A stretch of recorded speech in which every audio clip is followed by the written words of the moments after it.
Polresta Bengkulu berhasil menangkap 13 anggota geng motor yang terlibat dalam penyerangan brutal terhadap petugas parkir di Rumah Sakit Detasmen Kesehatan Tentara atau DKT Bengkulu. Kasat Reskrim Polresta Bengkulu, Kompol Sujud Alif Yulamlam menjelaskan, dalam penangkapan 13 orang tersebut dilakukan usai proses penyelidikan intensif oleh aparat kepolisian. Untuk informasi selengkapnya akan disampaikan wartawan kami yang telah terhubung dari Tribun Bengkulu, Beta Misutra. Rekan Beta, silakan laporan Anda.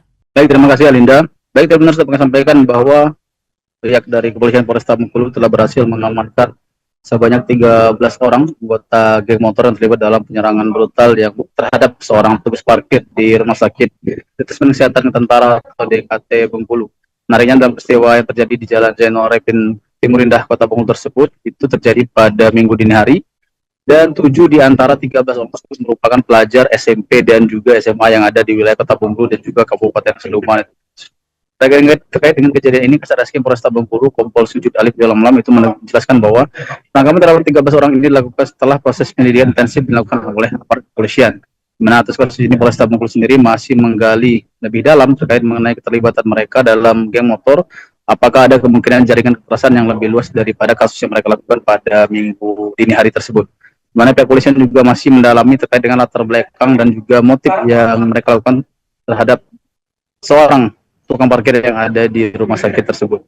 Dan atas hal ini, dalam operasi penangkapan ini, Polresta Bengkulu juga berhasil menyita beberapa barang bukti yang diduga digunakan oleh para pelaku ini untuk melakukan penyerangan terhadap juru parkir yang ada di rumah sakit DKT. Di antaranya berupa kayu sepanjang 1 meter, kemudian ada pedang, ada parang, celurit maksud saya, 2 batang paku yang dibalut dengan tali rapia biru, dan ada sebuah bendera hitam bertuliskan official mainstream. Barang bukti tersebut itu menunjukkan adanya kekerasan yang direncanakan oleh dan keterlibatan pelaku dalam kegiatan geng motor yang mungkin lebih terorganisir, dan terkait hal ini polisi belum dapat memastikan apakah aksi tersebut masih terkait dengan persaingan antar kelompok geng motor yang ada di Bengkulu atau karena hal lainnya. Dan sampai dengan saat ini, pihak kepolisian dari Polresta Bengkulu masih melakukan pemeriksaan terhadap 13 orang pelaku yang telah ditangkap, dan sampai dengan kemarin itu masih belum menetapkan tersangka atas kasus tersebut. Namun, hanya bisa dipastikan untuk dari 13 tersebut, 7 orang diantaranya merupakan anak-anak. Dan terkait dengan motif seperti saya sampaikan tadi juga masih didalami pihak kepolisian terkait apa motif dari mereka melakukan pengeroyokan tersebut. Mungkin demikian informasi yang dapat kami sampaikan dari Bengkulu. Kembali ke Alinda.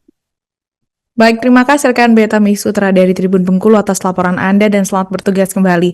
Untuk melengkapi keterangan kami pemirsa, berikut wawancara bersama Kasat Reskrim Polresta Bengkulu, Kompol Sujud Alif Yulamlam.